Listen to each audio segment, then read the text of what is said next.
tremendous year last year. We didn't start, I don't think, till April last year, so this is a new thing for Sage House. And the history talks have grown really, really well. So we've got a really great programme for the rest of the year. And I'm so glad that you all continue to support us, because we raise probably about £600 to £700 every time we do a history talk. So it's an amazing amount of money raised for Sage House. So I'm going to introduce you to the wonderful Ian, and we'll kick off with our talk. And we're talking, if there's any questions after, you can ask Ian questions. Ian, thank you. Thank you very much, and it's very nice to be with you tonight. Hopefully you can hear me at the back. Do you want the lights, Ian? Do you want that on or off? I think it's clear, the screen's clear, isn't it? Yeah. Yes, it's good to see so many of you out on this rather miserable day with all this rain that we've been having. So thanks very much for coming, and thanks to Sage House for inviting me. That's me in airline pilot mode. I've never been an airline pilot. I'm a biology teacher by trade, and after I retired, I carried on doing private tuition. And prior to COVID, all my students would come to the house, but obviously the lockdown and COVID stopped that, and so I had to go on to Zoom. And my technical friend Rangesh, who's at the back there, because I've been explaining here, I'm not technical at all, set me up on Zoom so I could carry on my teaching in Zoom. And while we were messing about on my laptop, he said, "Oh, you've got some nice images here, why don't you give us a talk?"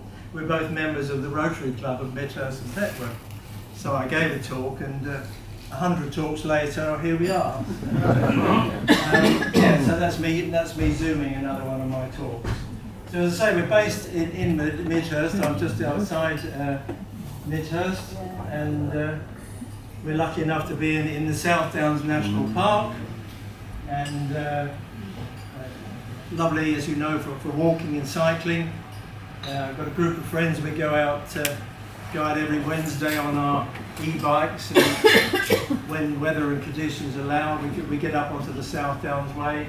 And we always say when we get up there, aren't we lucky to live in such a beautiful part of the country? So I wasn't an airline pilot, I was a headmaster.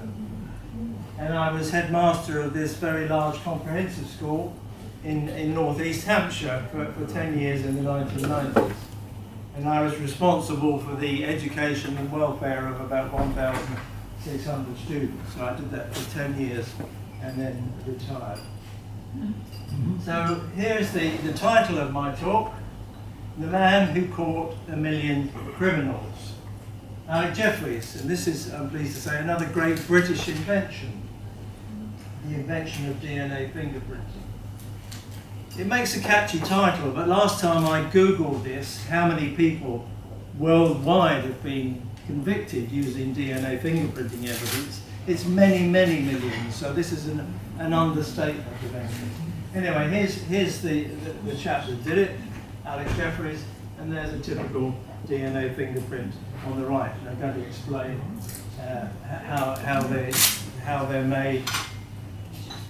So nothing to do with traditional fingerprinting. Traditional fingerprinting was developed, I think, in the early 1900s.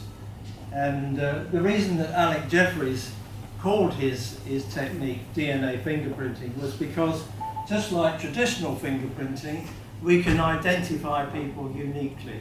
But as I say, it has nothing to do with fingers as such. So I've divided the talk up into these three sections. The first crime solved using the technique. Then I'm going to explain to you how it works, how it's done, and then some other cases that I hope you'll find interesting. So this is the first crime solved using the technique of DNA fingerprinting. It's a very sad story in a way, because here we have 15-year-old Dawn Ashworth. She's living in a village just outside the city of Leicester, and she's been over to a friend's house in the neighbouring village of Enderby, and she's coming back in the afternoon, and she decides to take a shortcut down this alleyway, 10 Pound Lane, and then very sadly she disappears. And 48 hours later, the police find her body, and she's been murdered and raped. And the police immediately know that the crime must have been committed by a serial killer, because just 2 years previously, this other 15-year-old, she reminds me a bit of Darcy Bustle.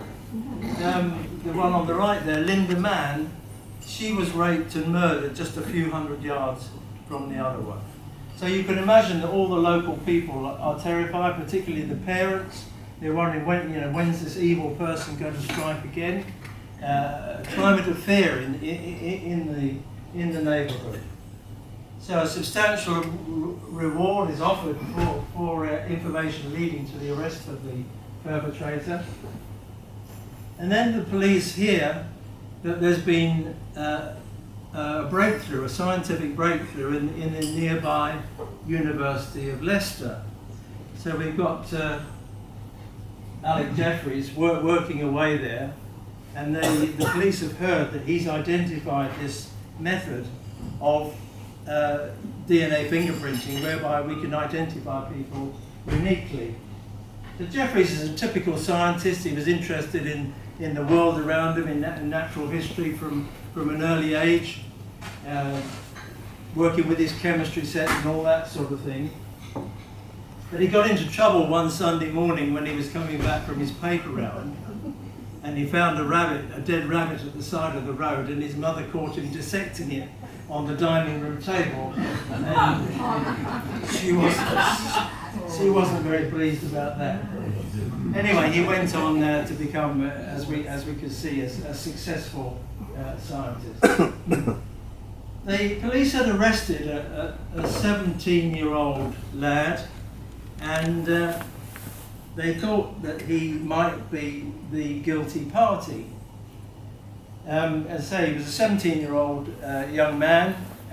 He had learning difficulties, but sometimes when they interviewed him, he seemed to have information that wasn't in the public domain. So they had him in custody, and they were keeping him there. And then they heard about the Jeffreys discovery. So they asked Jeffreys to carry out and make a DNA fingerprint of the lad that they had in custody and the material from the two murdered girls. And I've deleted the expletives from this. The police, because they thought they'd got the perpetrator. 1 minute we've got the guy, and the next minute they got nothing, because the DNA fingerprinting showed that both girls had been murdered and raped by the same person, but that person was not this 17-year-old lad that they had in custody. So they decide, with Jeffreys' cooperation, to test all the local men. So they write, this is obviously prior to the internet. Is that in the way, Rangesh? No. It's okay. So they write to all the local men, and they ask them to come forward to certain testing centres and bring with them a photo ID, preferably a passport. So they're carrying out this testing, and you can see after 8 months that 5,500 men have been tested, but there was no match with the samples taken from Dawn Ashworth. So the police were getting a bit desperate at this time. They didn't know where to go. So we fast forward to a pub in Leicester, and meantime the technique is getting international recognition. Here we've got an extract from the Los Angeles Times. UK police are investigating the murders of 2 teenage girls. Some people predict it could be the most significant breakthrough in solving crimes since fingerprinting was invented, which of course has turned out to be true. So here we have the Clarendon pub in the city of Leicester. We're a year on now from the murder, and a group of men are sitting round the table and they're discussing the murders. And one of them tells the others that he managed to avoid giving a sample because he coerced a workmate of his. They doctored the passport, they changed the photograph in the passport, and he coerced a workmate of his to go and give a blood sample pretending to be him. So he'd managed to avoid that DNA testing. Fortunately, somebody working in the bar overheard the conversation, reported it to the police, and by the end of that day, this evil man, Colin Pitchfork, was arrested and admitted to more than 1,000 sexual offences.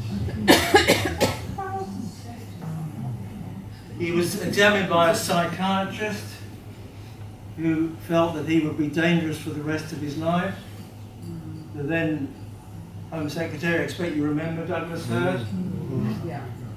set the minimum sentence to 30 years, and the Lord Chief Justice thought he should never be released.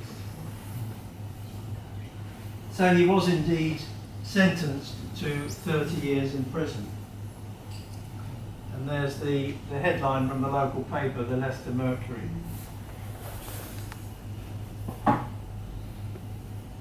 Now fast forwarding to 2021, that was all in the middle 1980s, by the way. So submissions are made to the parole board on his behalf. Apparently he's been a model prisoner, he's been very well behaved, he's done an online degree.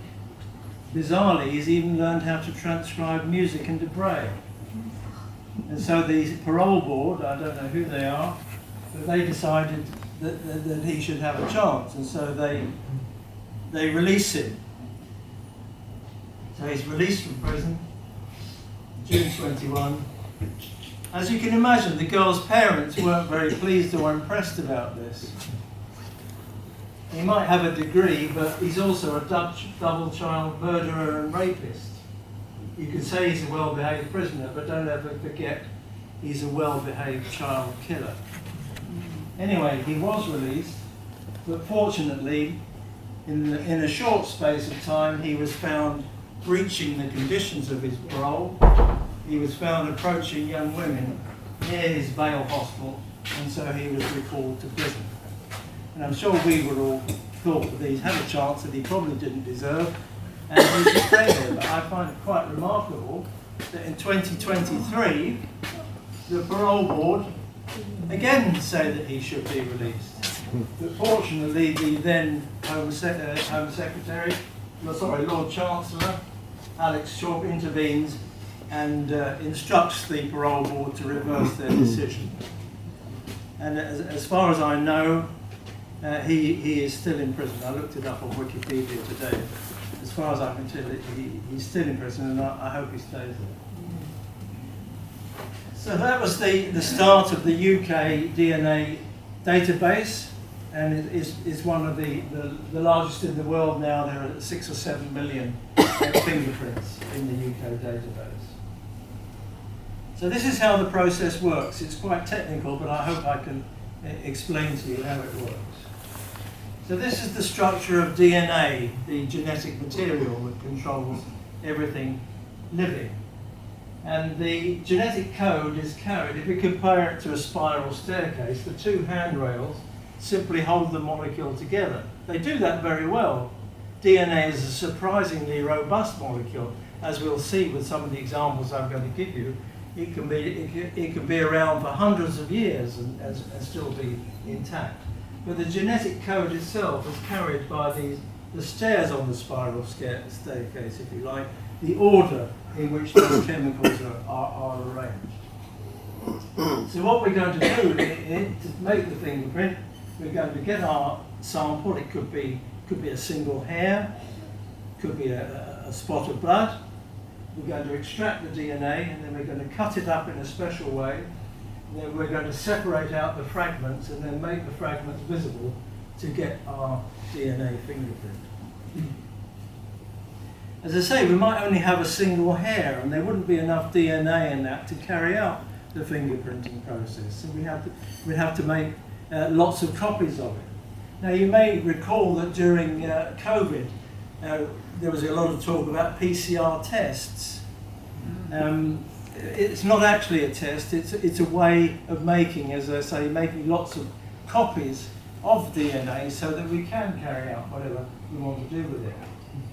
Inside our body, inside your bodies now, cells are dividing, and when they divide, obviously each of the new cells needs the DNA copy of the DNA. So when that happens, the DNA splits in two and it makes two copies of itself. And so that's happening all the time, naturally. And that's an animation of it taking place, remarkable molecular machines inside our body. That's a PCR machine. And it was invented by this crazy Californian. He was a very clever biochemist. He was so clever that he could make his own LSD. And of course he had to sample it, so as far as I can see he was high on LSD most of the time. I've just reread his autobiography, and he says that he thinks, he was asked the question, do you think you would have made the discovery if you hadn't been on LSD? And he said, no, probably not. It gives you an idea, that's the title of his autobiography. Dancing naked in the minefield. Crazy man. Anyway, so what we're doing, what he invented, was a way of doing what our cells do naturally, but in a test tube. So we're going to take our DNA sample, and we're going to split those two handrails apart from each other. We do this simply by heating it up to about 90 degrees. And then we're going to add these special chemicals here.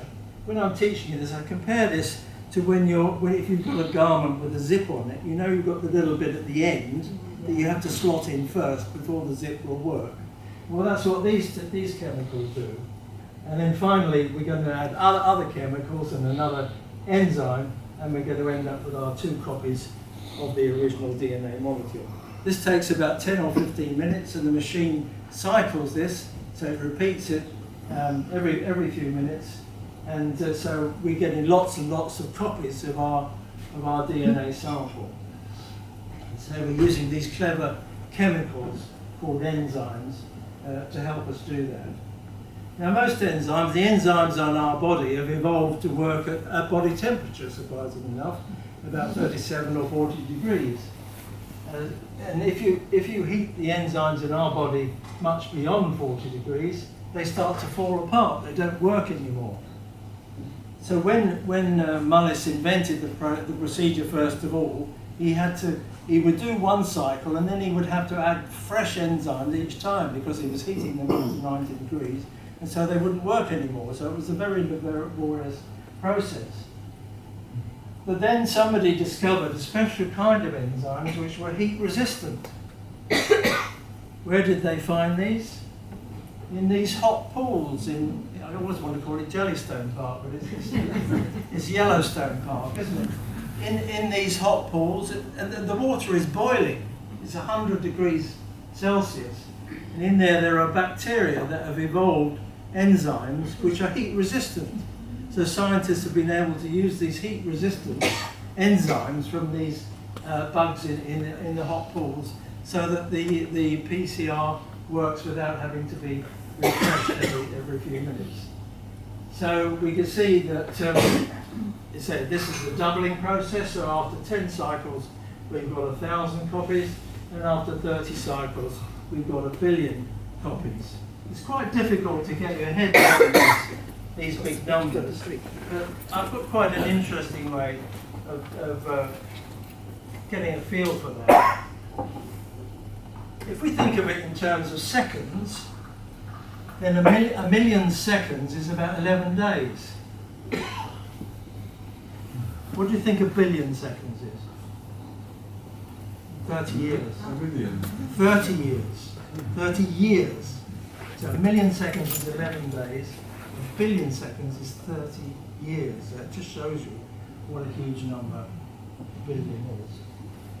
Now what Jeffrey discovered, here we've got the steps on the spiral staircase, those 4 chemicals I showed you, and he discovered that in certain parts of our DNA the message is repeated.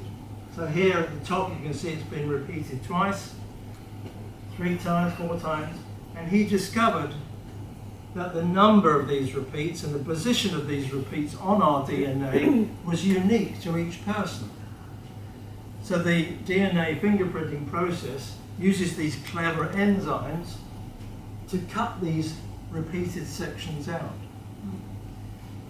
So where do we get these clever enzymes that are going to help us to cut the DNA very precisely? Well, again, we find them in bacteria. This is a bacterium here with its DNA, and this is a virus that's trying to take over the bacterium. Viruses work by injecting their DNA into another cell, and then the virus DNA takes over that cell and instructs it to make lots of copies. Well, these bacteria have they've evolved a defense mechanism, so that when the bacterium injects its DNA, the bacterium deploys these enzymes, as you can see, which cuts the DNA up into lots of little bits.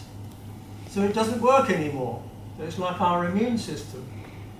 So scientists have used these enzymes here because they cut the DNA very precisely.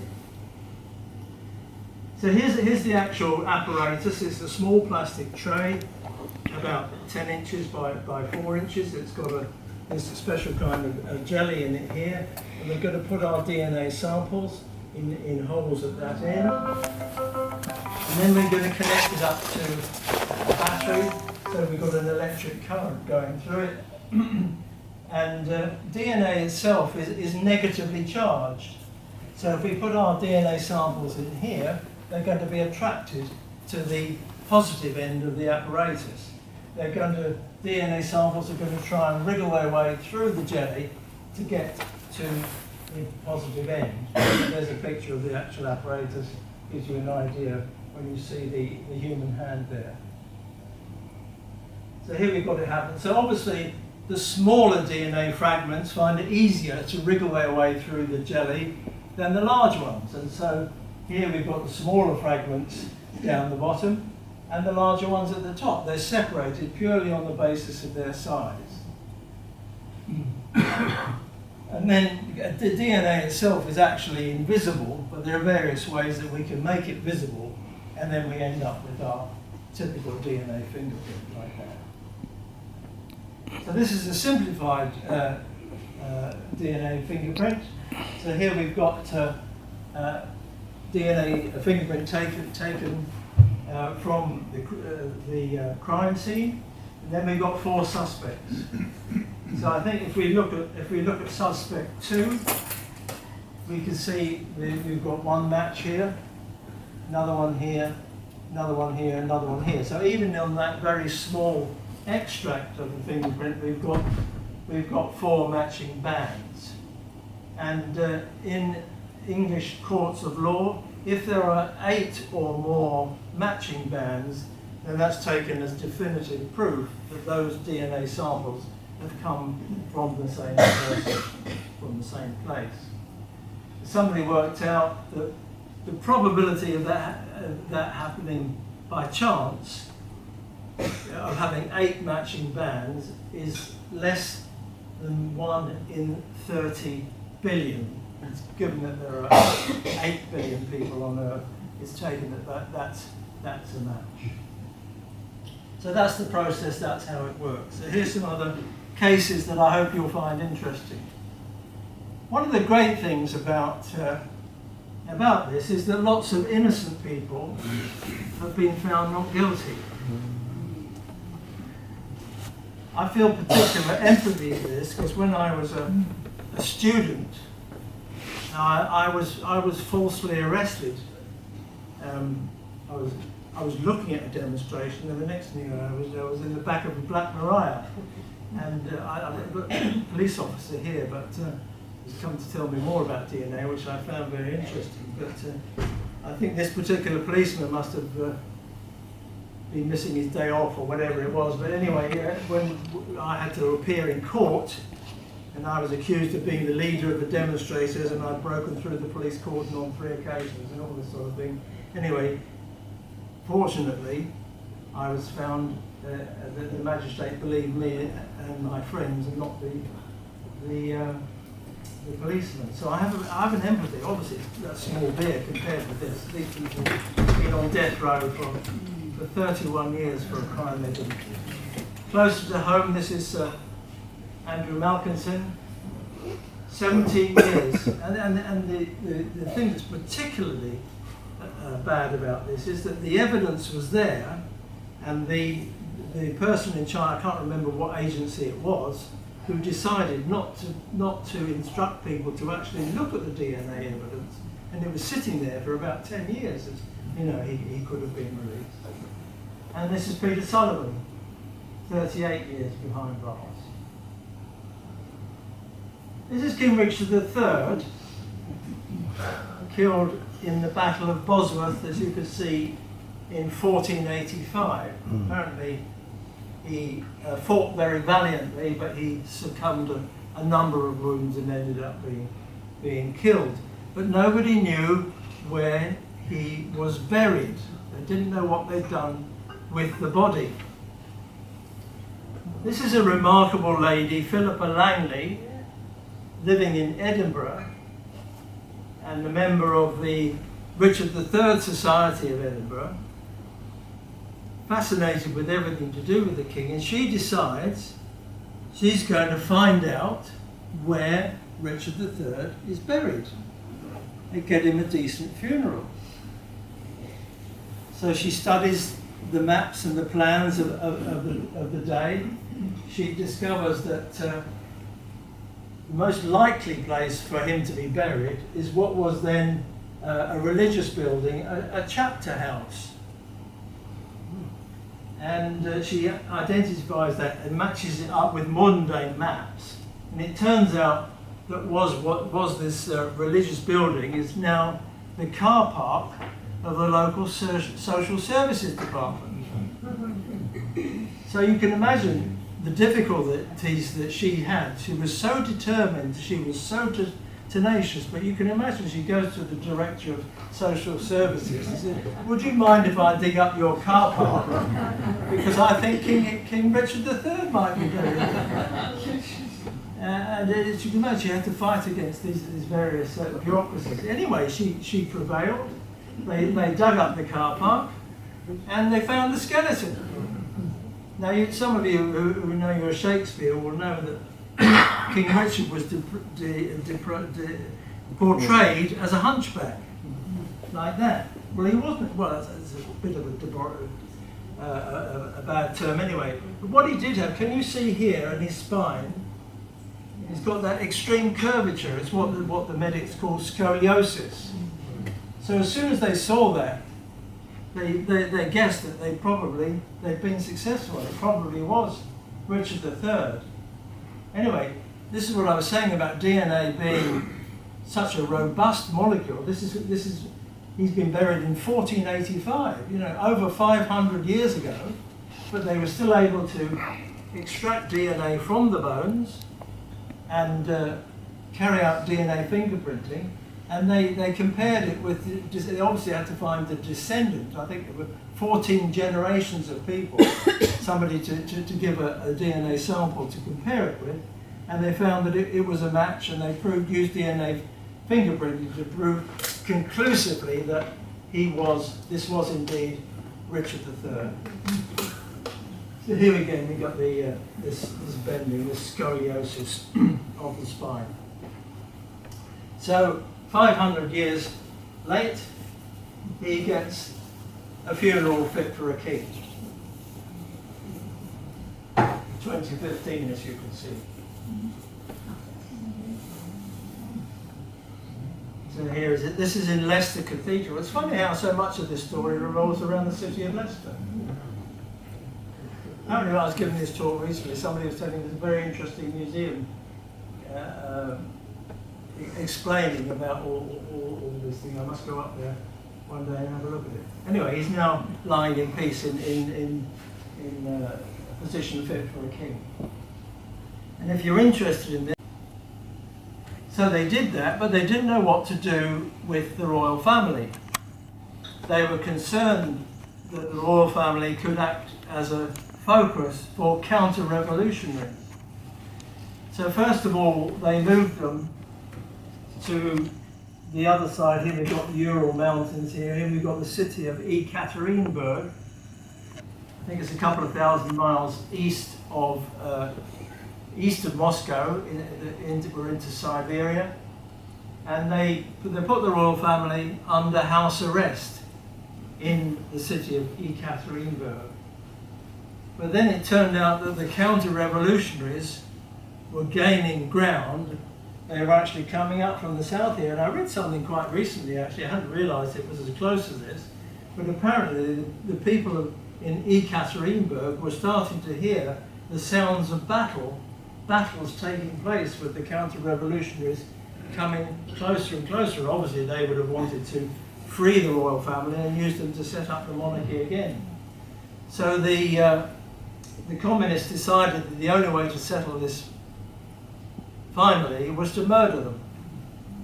So they lined the royal family up against the wall of the house where they'd been under house arrest, and they shot them. They murdered them. They didn't know what to do with the bodies. They first of all thought they might throw them down a coal mine, get rid of them. So they couldn't decide what to do. In the end, they put the bodies on the back of a lorry, and the lorry set off east into Siberia. And after doing a few hundred miles, it broke down. And the royal family ended up getting buried underneath this road somewhere in Siberia. And they stayed there till the fall of the Soviet Union in 1989,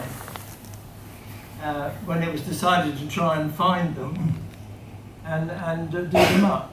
So here we have 1991, that the bodies are being exhumed. I don't know how they found where they'd been buried.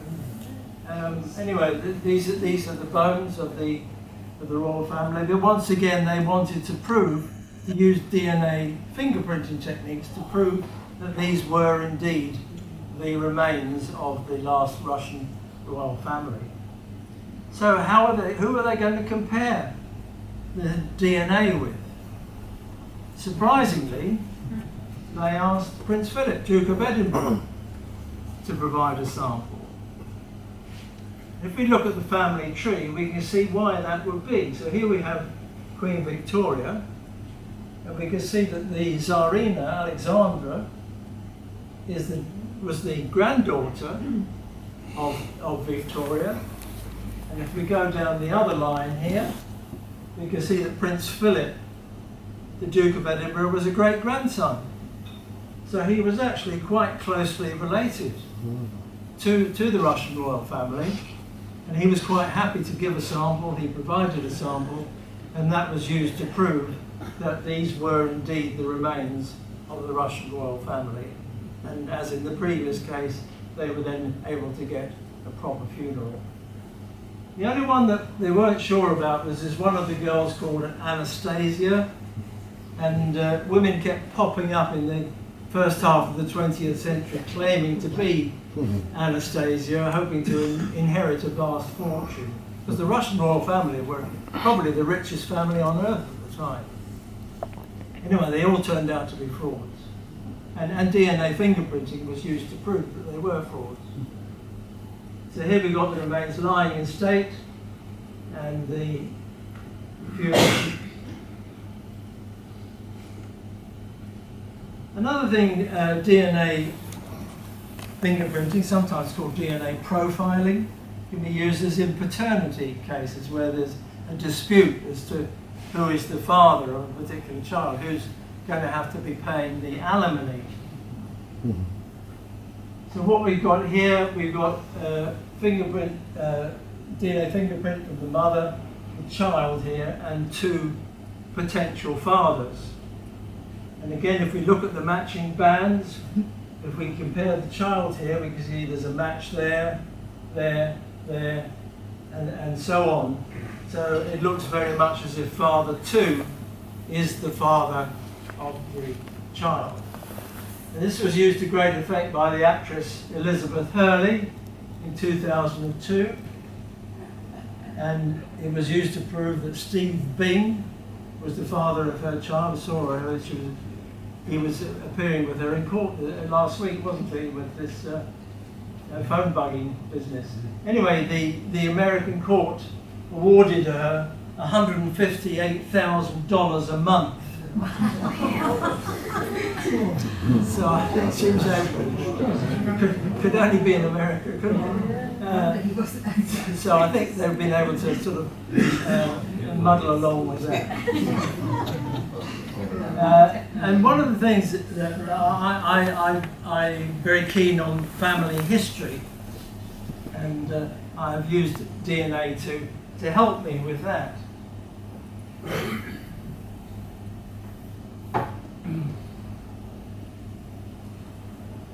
One of the things you can do if you're interested is you can go to a company like Ancestry. There are other companies. I use Ancestry. One of the other companies, by the way, I think it's just gone bust. It was called 23andMe. It was called that because we've got 23 pairs of chromosomes. And I had my DNA tested by them just for fun, and they came back and said that your DNA shows that you've got a fear of public speaking. So I'm not surprised the company went bust. Anyway, if you're interested in doing it, you can send your £60 or whatever off to Ancestry, and you get a little box like this, comes back through the post, and you unpack it. You get a little plastic tube like this, and you spit into it, close it up, and send it back. And then a few weeks later, you get a report. I'm not interested in any susceptibility to diseases. I don't want to know about that. But what I am interested in is, as I say, are my ancestors, my family tree. So this is what they call my ethnicity. So we can see here Scotland, Ireland, England, and the Netherlands.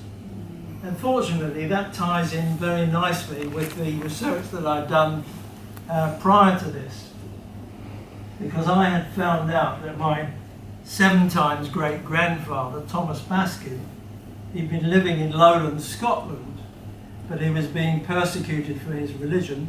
This is about 1700, late 1600s. So he decides to try and emigrate to America. But unfortunately for him, the ship was wrecked off the north coast of Ireland, and he was one of the very few survivors of the shipwreck, so he ended up in Ireland rather than in America. And 7 generations later, my mother was born in Ireland, so that ties in quite nicely.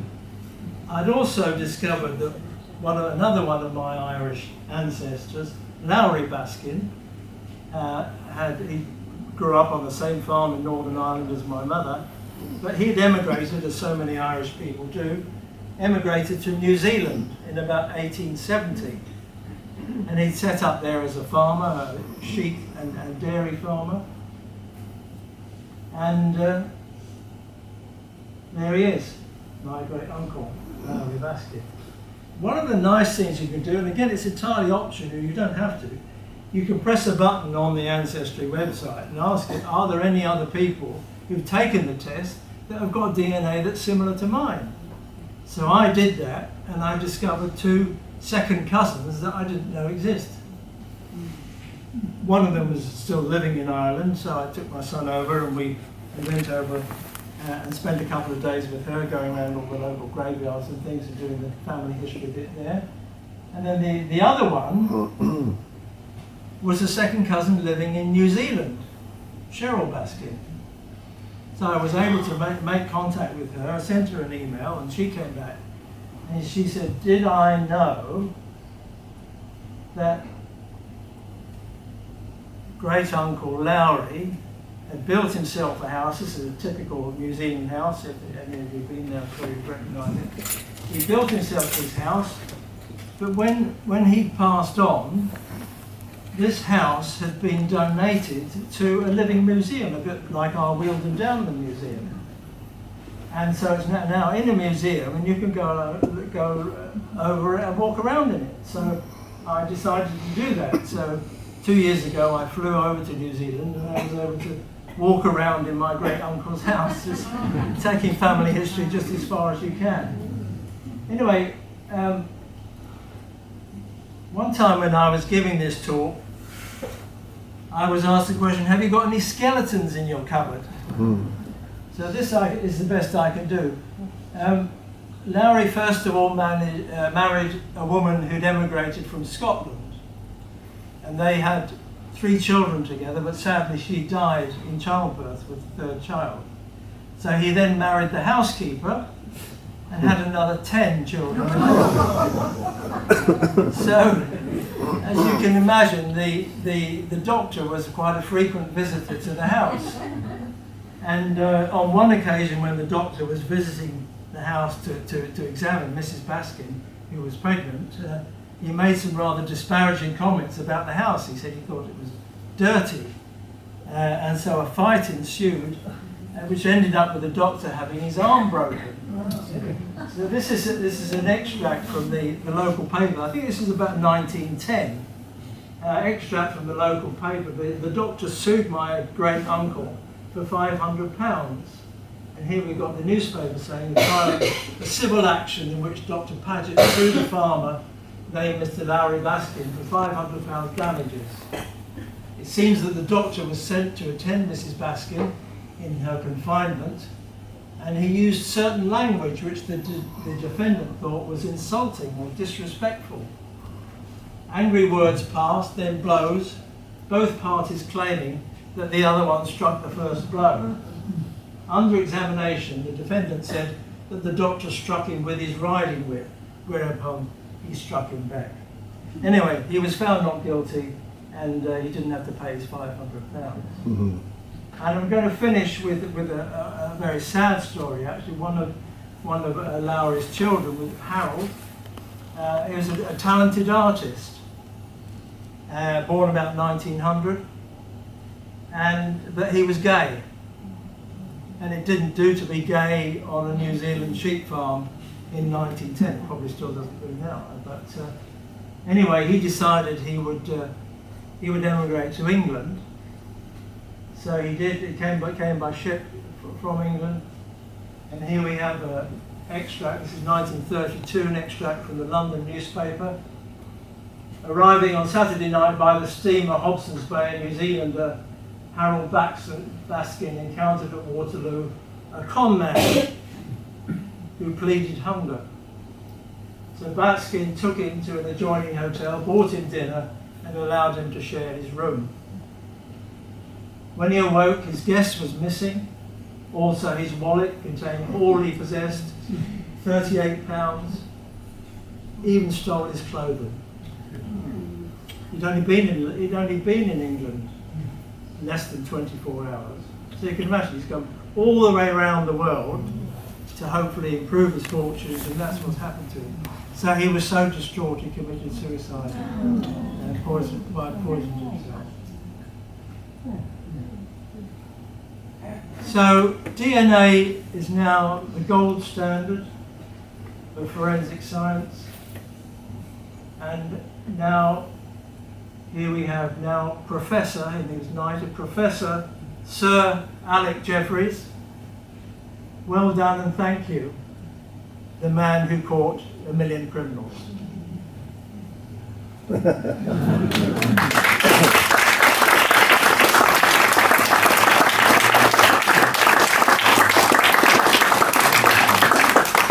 anyone have any questions for Ian?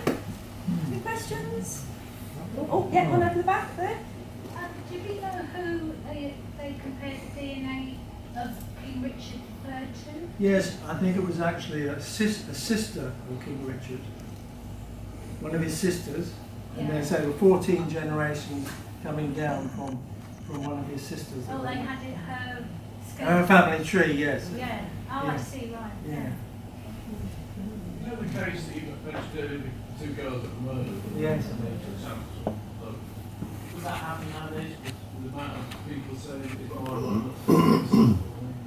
Well, possible? A retired police detective kindly offered, when he saw the talk, came and offered to come and talk to me and give me some more details about DNA this evening. He'd probably be able to answer that better than I would. Yeah, people can refuse to give their DNA.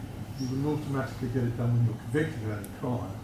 It is a strand of evidence, but that's not the only evidence. So if you were to say, oh, you're not having my DNA, the same way that Pitchfork did, automatically there'd be a case for you, for the police to look at you to say, well, let's have a look at other strands of evidence. If that evidence amounted to anything, then they could come and say, look, we've got you placed at the scene and we're arresting you. Then you can take their DNA. Spotlight on you. So put the spotlight on you, yeah. Basically the same principle that Pitchfork. Thank you very much. Can I ask, is the DNA held forever? Yes, it is. Yeah. Yeah. So hundreds of years in the future? Yeah, well, the same way, yeah. Yeah, it's not a time limit. One at the back there. My DNA said 76% Northwest European, Yes. 24% Norfolk and Suffolk. How did they work that out? Well, it's a very, Yeah, the very bush fire, technical don't you? process. Very technical, and I forgot to tell you the other bit. Thank you for reminding me that. So remember I said we've got a bit here in Holland, the Netherlands. So it turns out that my 10 times great-grandparents, Isaac and Jenny Anker, were born in Amsterdam in the year 1600, and they were invited, because the Dutch are obviously the experts at drainage. I think we'll be needing them around here soon. But they were persuaded, along with a lot of other Dutch people, to go across to East Anglia to help with the drainage of the fens.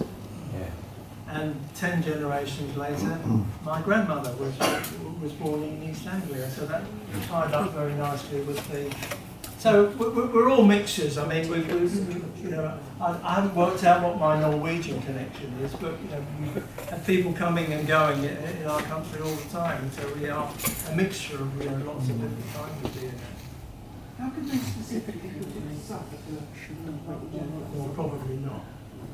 I mean, they're refining it all the time. And, you know, I get an update of this every 18 months or so. They're refining it. It's unusual to have it quite so specific as that. Maybe it's that 23andMe people again.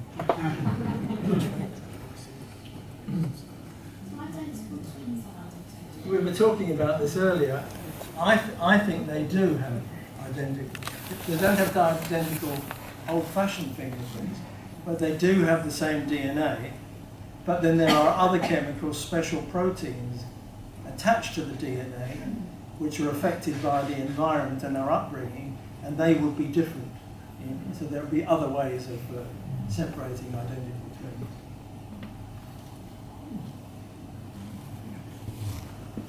Any more questions, is there? Well, a big round of applause for Ian.